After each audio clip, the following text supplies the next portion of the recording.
આવતીકાલે માંજલપુર વિધાનસભાની પેટા ચૂંટણી યોજાવા જઈ રહી છે। આ પેટા ચૂંટણીમાં જ્યારે 2.19 લાખ મતદારો પોતાના મતાધિકારનો ઉપયોગ કરવાના હોય ત્યારે તંત્ર સજ્જ બન્યું છે અને તમામ પ્રકારની તૈયારીઓ કરી દેવામાં આવી છે। ચૂંટણી શાંતિપૂર્ણ અને પારદર્શક રીતે યોજવા માટે મતદાન સામગ્રીનું ડિસ્પેચિંગ કાર્ય શરૂ કરવામાં આવ્યું છે।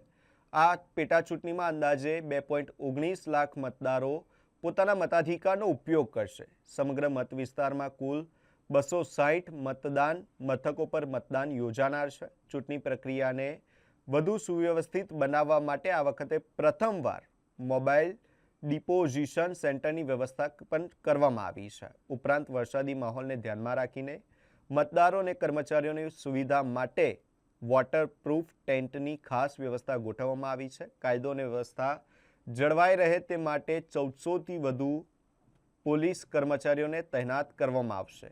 મતદાન સવારે 7 વાગ્યાથી સાંજે 6 વાગ્યા સુધી ચાલુ રહેશે। હાલ ચૂંટણી સામગ્રીના ડિસ્પેચિંગની કામગીરી ચાલી રહી છે। જિલ્લા કલેક્ટર અનિલ ધામેલિયાએ ચૂંટણી સંબંધિત તમામ તૈયારીઓ અંગે માહિતી આપતા જણાવ્યું હતું કે મતદાન પ્રક્રિયા માટે તંત્ર સંપૂર્ણપણે સજ્જ છે। ઉલ્લેખનીય છે કે પેટા ચૂંટણીની મતગણતરી આગામી 3 ઓગસ્ટના રોજ હાથ ધરવામાં આવશે। માંજલપુર વિધાનસભા મતવિસ્તારની પેટા ચૂંટણી આવતીકાલે યોજાવાની છે। આજે એમનું ડિસ્પેચિંગનું કામ ચાલી રહ્યું છે। તમામ મતદાન ટુકડીઓ અહીંયા હાજર છે અને થોડી વખતમાં ડિસ્પેચ અહીંથી થઈને એમના પોતાના મતદાન મથક ઉપર જશે। મતદાન મથક ઉપર મતદાન માટેની પૂરતી વ્યવસ્થા મેં કરી છે। ખાસ કરીને તમામ સ્થળો ઉપર સાથી સહાયક અને વોલ્યુન્ટિયર્સ રાખ્યા છે।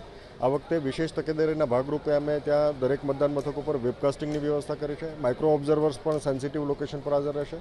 આ સિવાય અમે વિશેષ કરીને એ પ્રકારે વ્યવસ્થા રાખી છે કે તમામ મતદાન મથક ઉપર મોબાઈલ ડિપોઝિશન સેન્ટર હોય જેથી કરીને મતદાતાઓ ત્યારે પોતાનો મોબાઈલ ત્યાં રાખી શકે। વરસાદને ધ્યાનમાં રાખીને અમે વિશેષ કરીને દરેક મતદાન મથક ઉપર ખાસ કરીને એક એનાલિસિસ કરાવડાવ્યું છે। જે મતદાન મથક ઉપર વધારાની આવશ્યકતા હોય, કોઈ મતદાન મથક ઉપર પાણી ભરાવાની શક્યતા હોય અથવા આજુબાજુના ભાગમાં એક્સેસ માટેના પ્રશ્નો હોય ત્યાં તમામ જગ્યાએ ટીમ મારફતે કામ કરવામાં આવ્યું છે। રસ્તાઓ રિપેરિંગનું કામ પણ આ ભાગમાં થયું છે। સાથોસાથ કોઈ જગ્યાએ પાણી ભરાવાનો પ્રશ્ન હોય ત્યાં ડિવોટરિંગ સાથેની ટીમ પણ તૈયાર રહેશે, ડિવોટરિંગ પંપ સાથેની ટીમ પણ તૈયાર રહેશે અને આ ઉપરાંત અમે ક્વિક રિસ્પોન્સ ટીમ પણ તૈયાર રાખી છે જેથી કરીને મતદારોને મતદાન કરવાની પ્રક્રિયામાં કોઈ દખલગીરી ના થઈ શકે। સમગ્ર રીતે કુલ 2000થી વધારે પોલિંગ પર્સનલ આમની અંદર જોડાયેલા છે। એ ઉપરાંત અહીંયા ડિસ્પેચિંગ રિસીવિંગ સેન્ટર ખાતે ઘણા બધા અધિકારીઓ અને કર્મચારીઓ જોડાયેલા છે। 1400થી વધારે પોલીસ કર્મીઓ, સીએપીએફ, એસઆરપીએફ વગેરેની ટીમો પણ જોડાયેલી છે। એટલે ખૂબ મોટી સંખ્યામાં કર્મીઓ મતદાનની પ્રક્રિયા ખૂબ નિષ્પક્ષ અને તટસ્થ થાય તે માટે કટિબદ્ધ છે અને એ માટેના પ્રયત્નો કરી રહ્યા છે।